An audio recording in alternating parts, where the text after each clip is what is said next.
vossa vontade, assim na terra como nos céus. O pão nosso de cada dia nos dai hoje. Perdoai as nossas dívidas, assim como devemos perdoar aos nossos devedores. E não nos deixeis cair em tentação, mas livrai-nos do mal. Pois é o reino e o poder e a glória.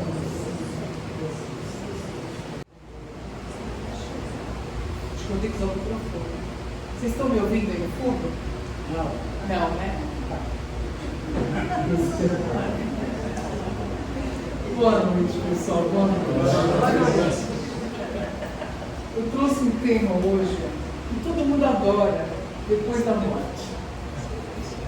Qual é, gente, a nossa grande dúvida?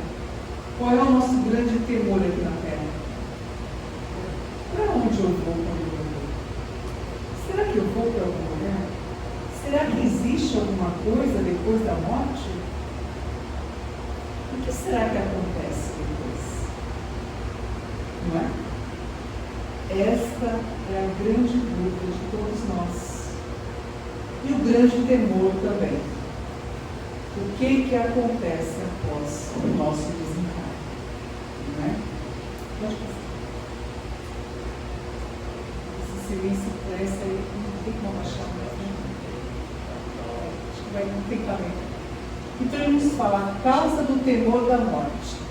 O temor da morte é um efeito da sabedoria e da providência divina e uma consequência do instinto de conservação comum a todos os seres vivos. Por quê, gente? Se nós não tivéssemos o temor da morte, a gente sairia ali fora, não iria para um lado nem para o outro.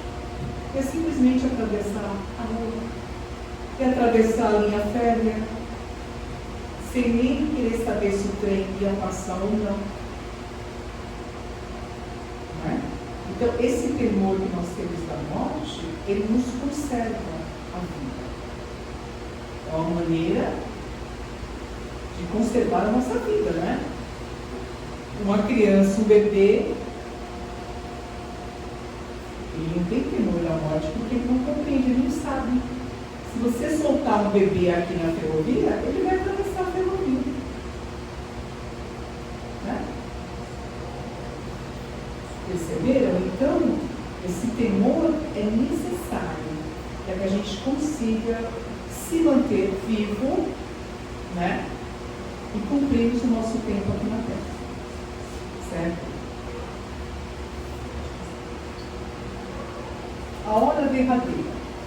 Dolorosa e cheia de angústias para um, a morte é para outros apenas um sono suave, seguido de um despertar agradável. O desprendimento é rápido, a passagem fácil para aquele que cumpriu seus deveres. Desvencilhou-se previamente das coisas desse mundo e aspira aos bens espirituais.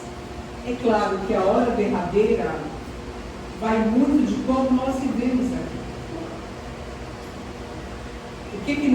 Qual é a nossa prioridade aqui na Terra?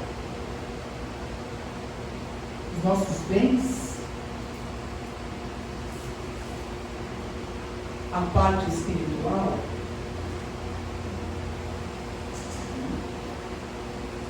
Como que nós vivemos aqui? Eu sempre falo, só desencarna bem quem vive bem. Para você desencarnar bem, você tem que estar bem. Consigo com o outro. Que aí você pensa, se eu desencarnar hoje à noite, como que eu vou estar? O que eu vou levar junto comigo? Quais são as dores que eu vou levar? As dores morais, tá? Quais são os arrependimentos que eu vou levar? Quais são? Porque nós vimos aí que a gente pode estar aqui agora e amanhã pode não estar mais. Estamos vendo aí há 3 semanas. Pessoas que estavam nas suas casas, no seu dia normal, e de repente já se viram debaixo d'água. Entendeu? Então é isso que ele nos fala. que tudo depende de como nós estamos vivendo aqui. Se a minha preocupação é meramente material, é só me dedicar à vida material, com certeza vou ter grandes dificuldades quando desencarnar. Vou ter grandes dificuldades. Então nós tínhamos que viver cada dia como se fosse o último. Isso quer dizer o quê? Não é sair aprontando todas lá fora, não é isso. É tentar a cada dia deixar as nossas coisas em ordem, os nossos sentimentos em ordem, as nossas pendências em ordem. Ah, não falo com meu pai há 20 anos, não falo com a minha irmã faz 30. Não perdoo o ciclano, não falo com fulano. E aí? Será que na hora do desencarne, será que depois não vai pesar na sua consciência? Porque a consciência nos acompanha, né? Eu sinto dizer isso para vocês. O corpo ou vai ser cremado, ou vai ser sepultado, mas o seu espírito, a sua consciência, que é a sede do espírito, a consciência é o nosso espírito, né? Ela vai te acompanhar onde você for. E tudo que você trouxer daqui vai te acompanhar do outro lado. Certo?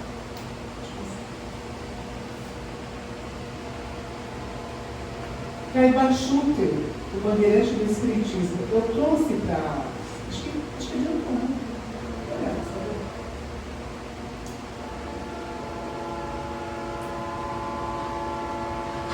vê, passa, pode passar. Estou me atrapalhando na pressa aqui. Eu trouxe um exemplo para nós aqui de duas pessoas, dois irmãos, Caibar Schutter e Bezerra de Menezes, tá? Um exemplo de como foi o desencarne deles. Claro, vocês vão falar, Rita, mas é Bezerra de Menezes, né? Mas é Caibar Schutter, né? Mas eram dois seres humanos como nós, com suas dificuldades, né? Com as suas lutas, mas que souberam viver bem. E não é viver bem em relação financeira, não. Viver bem praticando a caridade e o amor ao próximo. Caibar Schutter, o bandeirante do Espiritismo, no dia 30 de 1 de 1938, desencarna o pai dos pobres de Matão aos 69 anos. Poucas horas depois, através de um grande amigo, dá a sua primeira comunicação e abraça todos os companheiros, se dirigindo a cada um com palavras que só os mesmos conheciam. Como ouviu os companheiros falando sobre o túmulo, ele disse que espírita não precisa de túmulo, mas se quisessem podiam fazer uma simples lápide, e se quiser escrever algo nela, escrevam isso: vivo e viverei porque sou imortal. Estavam velando ele na mesa, como era comum antigamente. E nisso, um dos médiuns que fazia parte do centro espírita dele, que ela vai passar,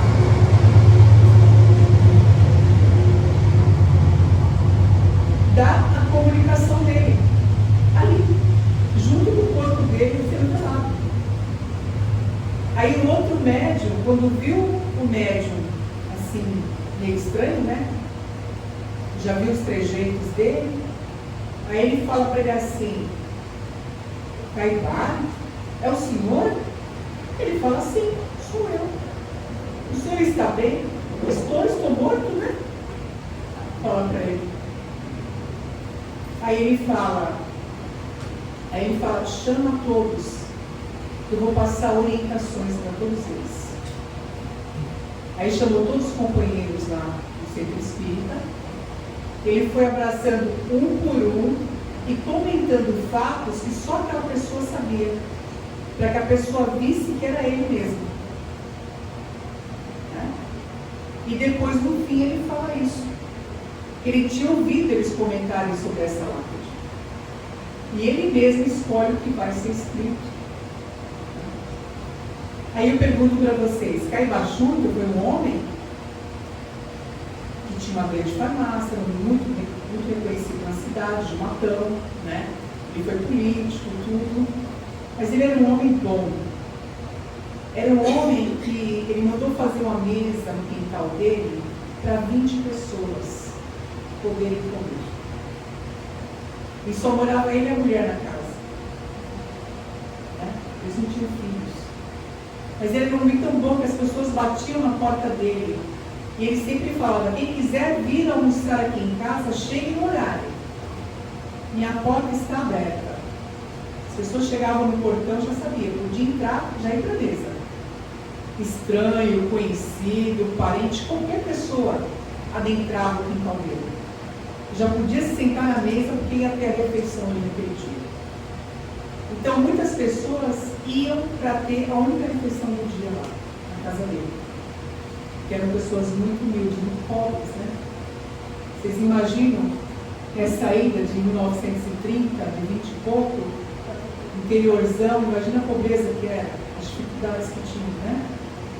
E ele, então, era chamado o pai dos pobres. Por quê? Porque ele sempre auxiliava as pessoas da maneira que ele podia, claro, né? Se tivesse o alcance dele, ele sempre auxiliava essas pessoas. Então ele não tinha apego a nada, absolutamente nada. O que ele tinha, ele podia auxiliar e auxiliava. E ele não tinha isso, né? E o outro é Bezerra de Menezes, né? Um dia perguntei ao Dr. Bezerra de Menezes qual foi a sua maior felicidade quando chegou ao plano espiritual. Ele respondeu, a minha maior felicidade, meu filho, foi quando Celina, a mensageira de Maria Santíssima, se aproximou do leito em que eu ainda estava dormindo e, tocando-me, falou suavemente, Bezerra, acorde, Bezerra. Abri os olhos e vi a bela e radiosa. Minha filha, é você, Celina? Sim, sou eu, meu amigo. A mãe de Jesus pediu-me que lhe dissesse que você já se encontra na vida maior. Havendo atravessado a porta da imortalidade, agora Bezerra, desperte feliz. Chegaram os meus familiares, os companheiros queridos das hostes espíritas que me vinham saudar. Mas eu ouvi um murmúrio que me parecia vir de fora. Então Celina me disse, venha ver, Bezerra. Ajudando-me a erguer do leito, amparou-me até uma sacada. E eu vi meu filho, uma multidão que me acenava, com ternura e lágrimas nos olhos. Quem são, Celina? Perguntei. Não conheço a ninguém. Quem são? São aqueles espíritos atormentados que chegavam às sessões mediúnicas e a sua palavra caiu sobre eles como um bálsamo numa ferida e chaga viva. São os esquecidos da terra, os destroçados do mundo a quem você estimulou e guiou. São eles que o vêm saudar no pórtico da eternidade. O Dr. Bezerra concluiu, a felicidade sem limites existe, meu filho.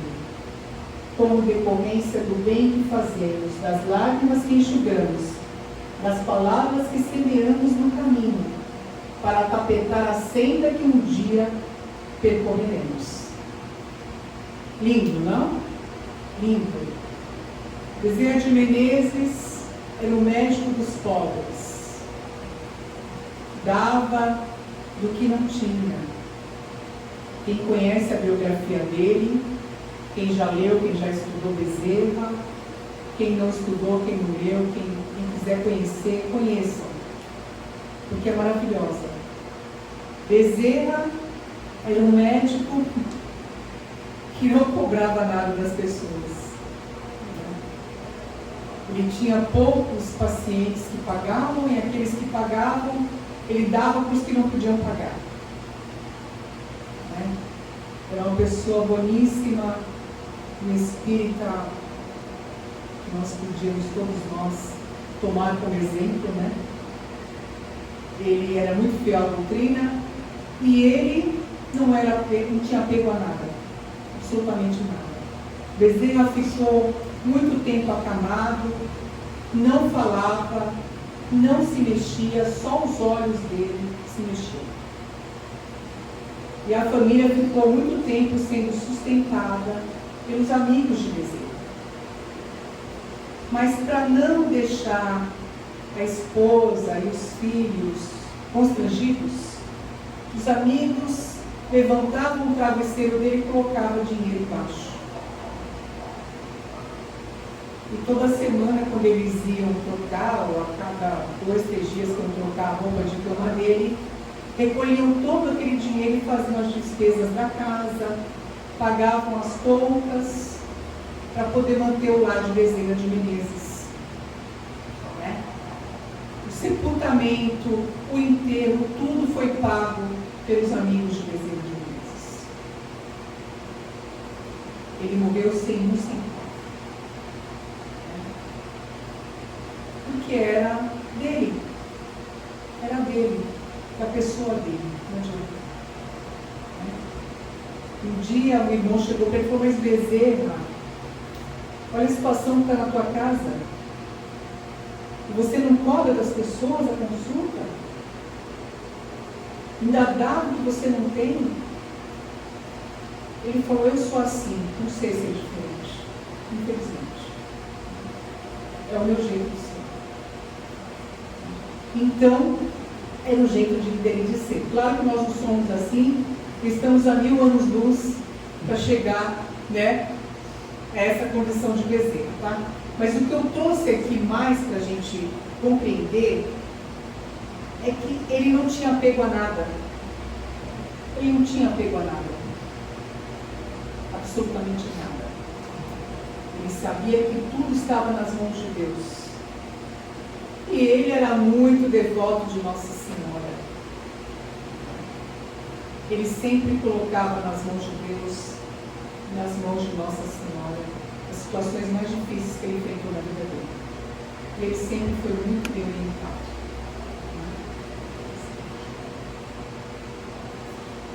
O tão temido julgamento final. O julgamento está na nossa própria consciência, onde ele vai encontrar a sua recompensa ou o seu castigo. Ele é o seu próprio juiz, ao se libertar da vestimenta de carne, a sua alma surge nua, deixando nela ver o quadro vivo de seus atos, de suas vontades e seus desejos. Esse julgamento que todos ficam falando, que muitas religiões pregam, né? E se utilizam para amedrontar as pessoas, está na tua consciência. Deus não vai chegar e falar: olha, Rita, eu vi tudo que você fez lá, hein? Então agora você vai ter que pagar aqui, né? Vai ter que sofrer pelas coisas que você fez errada. Não. Não vai ter nenhum juiz externo. O juiz é a sua consciência, porque quando você desencarna, você mesmo vai pensar: poxa vida, eu não devia ter feito aquilo. Eu não devia ter feito isso. Eu poderia ter feito aquilo, eu poderia ter feito isso, eu não fiz. Mas agora eu quero a reparação. Eu quero que Deus me dê a oportunidade de estudar aqui, de trabalhar no plano espiritual e de poder reencarnar novamente e fazer a reparação para aqueles que eu prejudiquei. Então, a gente pensa assim, né? Ah, Rita, mas o espírita trocou o inferno pelo umbral. Muitos falam isso pra gente, né, Luiz? Não, não trocou o inferno pelo umbral, não. O inferno, as pessoas te mandam para lá. E o umbral você vai porque você quer. É a sua sintonia, né? É a sua sintonia que te leva para o umbral. Quem assistiu aqui Nosso Lar, quando André Luiz começava a ficar nervoso, quando ele foi lá na casa dele, ele presenciou o segundo esposo da mulher dele, aquilo deixou ele tão irritado, tão indignado, que ele foi para onde? No umbral. Da onde ele havia saído faz tempo. Porque a sintonia dele levou ele para lá. E no nosso lar 2 teve a mesma coisa. Aquele nosso irmão que foi na casa dele, viu a esposa casada com o próprio cunhado. Né? Ele se sentiu tão mal que ele foi para onde? No umbral também. Mas questão de minutos. Porque a sintonia dele, o sentimento que ele estava ali, de ódio, de indignação, né, levou ele para um lugar onde todos estão na mesma situação que ele, o mesmo sentimento que ele. Né? Eu sempre falo, não adianta nada você pegar, a pessoa pensa assim, mais rica, os espíritos bons podem chegar lá, pegar a pessoa e levar, né, para o nosso lar, para uma colônia. Precisa ver se ele está preparado para isso, se ele quer ir. O Luiz ficou 8 anos no umbral, não enxergava os irmãos que passavam diariamente do lado dele. Diariamente eles passavam ali. Ele não enxergava. Né? Mas o dia que ele fez a prece, lembram? Ele fez a prece, que ele pediu a Deus que o tirasse daquela situação, que o ajudasse, que ele não aguentava mais sofrer. Na hora ele viu os socorristas. Na hora. E ele fala para eles o quê? Mas por que só vieram agora? Por que não vieram antes? Meu irmão, a gente sempre esteve aqui ao seu lado. Só que você nunca nos viu. Então percebam que céu e inferno está dentro de nós. Não está fora de nós. Né? Não é um lugar restrito, um lugar circunscrito, não. É um lugar que nós plasmamos. Né? Entendeu? Deixa eu passar. Aí ele fala erraticidade. Os Espíritos nos ensinam que na vida além do túmulo não há lugar para a contemplação estéril. Em toda parte, multidões de espíritos sobem e descem, agitam-se na luz ou nas trevas. No livro Céu e Inferno, os espíritos nos dizem que cada um tem a sua missão a cumprir. Os seus protegidos assistidos, amigos da terra para visitar, almas sofredoras para consolar. Então não pense que você vai desencarnar e vai ficar lá de boa, não. Ou você vai estudar, você vai trabalhar, né? Você vai auxiliar. Você vai se melhorar. Você vai se preparar para poder retornar um dia para cá. Melhor do que partiu daqui, com certeza. Né? Esperamos. Entendeu? Então é isso que ele nos fala. Que não existe essa questão que as pessoas falam, né?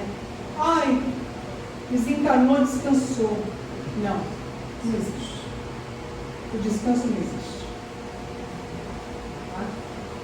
Ai, fulano agora está dormindo, ele está bem acordado, às vezes está até do seu lado.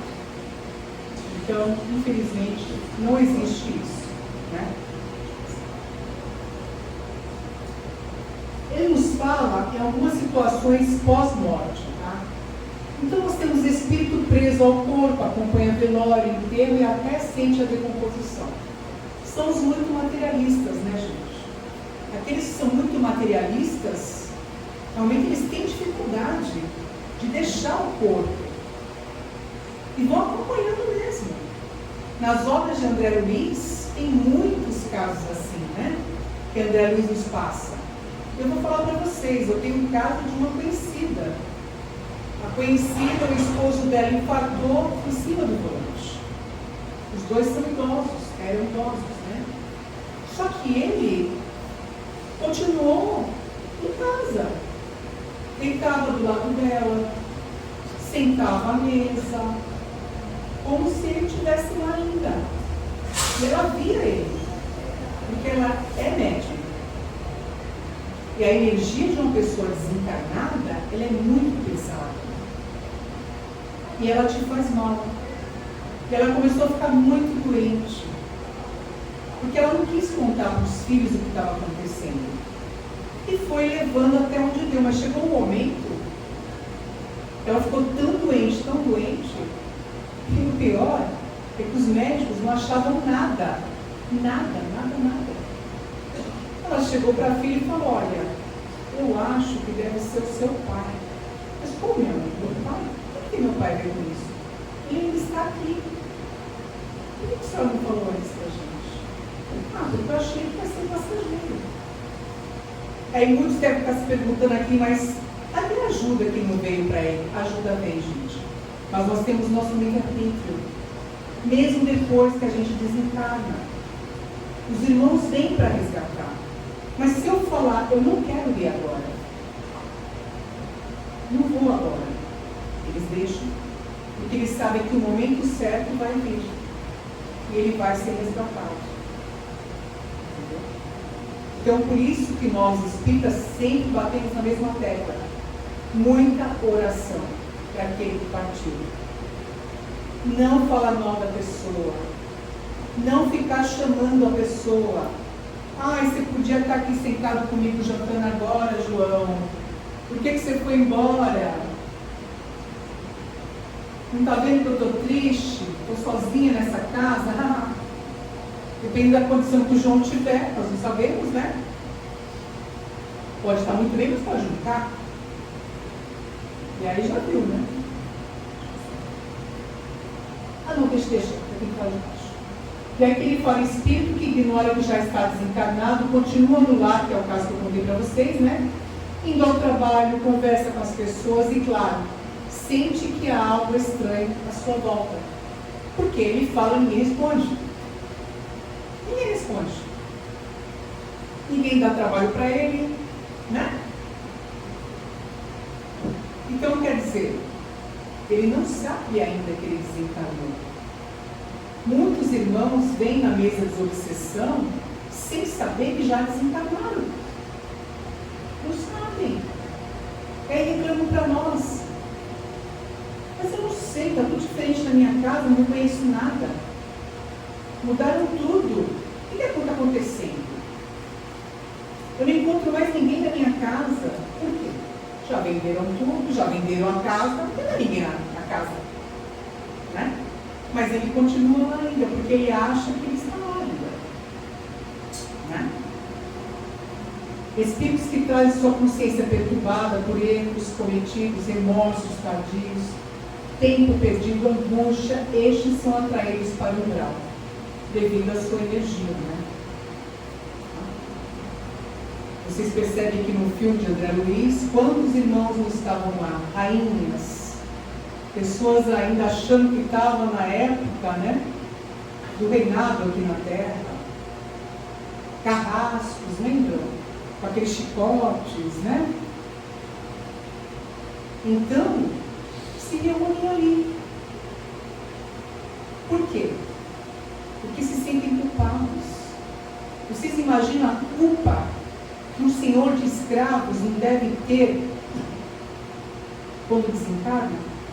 Quando chega do outro lado e vê tudo que ele mandou fazer aqui na Terra? Vocês imaginam a culpa que ele deve carregar? Será que ele vai ficar tranquilo do outro lado? Será que ele vai conseguir ir para um lugar como o nosso lar, que não é ainda, né, o melhor lugar no plano espiritual? Mas não vai conseguir, gente. Porque não vai bater a energia dele com a energia daquele local. Concorda comigo? Se o Fernandinho Beiramar desencarnar hoje e eu levar ele para o nosso lar, ele não vai querer ficar lá. Não dá a turma dele lá. Concorda comigo? Ele vai querer as pessoas que acompanhavam ele. Ele vai querer saber onde é que está a turma dele. O nosso lar não vai estar, né? O que ele vai falar? Aqui eu não quero ficar. Eu quero ir para outro lugar. Aqui não. Concorda comigo? Que é energia? Assim acontece aqui na Terra. Tem lugares que você entra e você fala: nossa, não, esse liberto, não volto mais, é horrível isso. Tem nada a ver comigo. Né? Porque não é a sua energia, não é a sua vibração aquele lugar. Né? Pode passar. Aí tem os espíritos que ficam nas trevas, né, que são vingativos, perversos, rancorosos, que são obsessores de encarnados e desencarnados. Existe isso também. São aqueles grandes chefes, né? Porque vocês pensam que nas trevas também não tem grandes legiões. Vocês pensam que o pessoal do PCC que desencarna aqui vai para onde? Vai aumentar a fileira do outro lado. Vão ajudar aqueles que já estão lá a trabalhar aqui. Porque da mesma forma que nós somos inspirados pelo bem, eles são inspirados pelo mal. E são protegidos também por eles. Não pensem que eles não têm proteção, porque eles têm também. Para o mal, mas têm. Eles são muito inteligentes. Muito inteligentes. A mesma coisa que eles fazem aqui, eles vão fazer do outro lado. Então, quem pensar aqui que o bandido morto é bandido bom, não sabe o que pensa, porque cada vez que um bandido morre aqui, ele vai engrossar a fileira do outro lado. E vai trabalhar os chefões que já estão lá. E não são poucos. Então, a gente tem que pensar no quê? Na correção. O irmão tem que cumprir a pena dele. Porque sabe, ele cumprindo a pena dele, ele não se arrepende. Ele não se melhora. Ele não se converte. Não é? Quem sabe? Porque a morte não vai alterar em nada ele.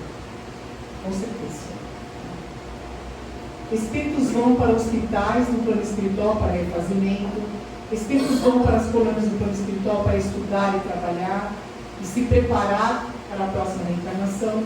Espíritos evoluídos vão para regiões de luz para servirem, como Bezerra de Menezes, como Carnaval e tantos outros, né?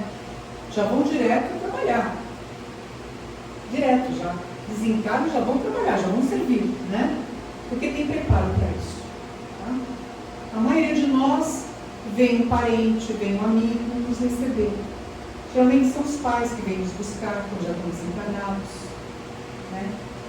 Ou algum parente, alguma pessoa querida, vem nos encontrar. Tá? E vem nos auxiliar na nossa passagem. Aqueles que estão muito doentes, aqueles que desencarnam com doenças severas, que desencarnam em hospitais, aqueles vão para hospitais no plano espiritual e vão continuar o tratamento lá, tá? Até ter o seu refazimento. Entendeu? Então, a maioria de nós tem essa bênção de ter sempre um parente, uma pessoa querida, que nos recebe, que nos auxilia na nossa passagem. Mas nós temos o livre-arbítrio também, como eu falei. Se você não quiser ir, você não vai. Você continua aqui. Então, acho que não vai nem falei por causa do... Aqui é o Chico, né? Tem um textinho dele que ele fala: ainda sabendo que a morte vem de Deus, quando nós não a provocamos, não podemos, por enquanto, na Terra, receber a morte com alegria, porque ninguém recebe um adeus com felicidade. Mas podemos receber a separação com fé em Deus, entendendo que um dia nos reencontraremos todos, numa vida maior, e essa esperança deve aquecer no seu coração. Então, todos nós, com certeza, vamos nos reencontrar com os nossos entes queridos. Tá? Todos nós. Deus não desampara a nenhum filho seu. Todos nós somos amparados. Todos. Então nós não temos que temer a morte e não temos que temer por aqueles que já partiram. Né? Uma vez, Dr. Reinaldo Leite, uma pessoa perguntou para ele assim, um grande médium, um grande escritor, já desencarnou faz tempo. Eu quero saber como está a minha mãe do outro lado. Ele falou, minha irmã, a misericórdia de Deus é para todos. Para os que estão aqui e para os que estão do outro lado. Deus não desampara ninguém. Todos serão reconfortados, amparados. Todos. Então nós temos que orar e confiar que todo aquele que desencarna, pode ser o pior bandido, pode ser quem for, vai ter no momento certo o seu amparo, né? O seu resgate, se for necessário. Sempre vai ter alguém ali no espírito para auxiliar. Então não temos que nos preocupar com isso. Nós temos apenas que orar, sempre, muita oração, para aquele que já partiu. Como todos nós estamos orando para aqueles que já partiram no Rio Grande do Sul. Porque é uma morte violenta, é uma morte inesperada e uma morte, assim, por afogamento. A gente sabe que não é uma morte fácil, assim como a morte também para aqueles que são queimados, né, que morrem queimados. Mas sabemos que o plano espiritual está trabalhando muito, muito com esses irmãos. Nós temos equipes e mais equipes trabalhando direto, resgatando todos esses irmãos que ali desencarnaram. Então todos estão sendo amparados. E no caso deles, com certeza, todos vão ser hospitalizados. Todos vão ser tratados, né? E vão ter todo o amparo necessário no plano espiritual. Mas necessita das nossas orações, para que eles possam se fortalecer no plano espiritual, né? E aceitar a ajuda que eles vão receber. Claro que muitos vão querer voltar para casa que já não existe mais, querer estar junto da família que já está toda, né? Muitos partiram, outros ainda estão por lá, mas com as nossas orações, com as nossas vibrações e com todo o amparo do plano espiritual, com certeza eles vão estar bem. Não tenhamos dúvida disso.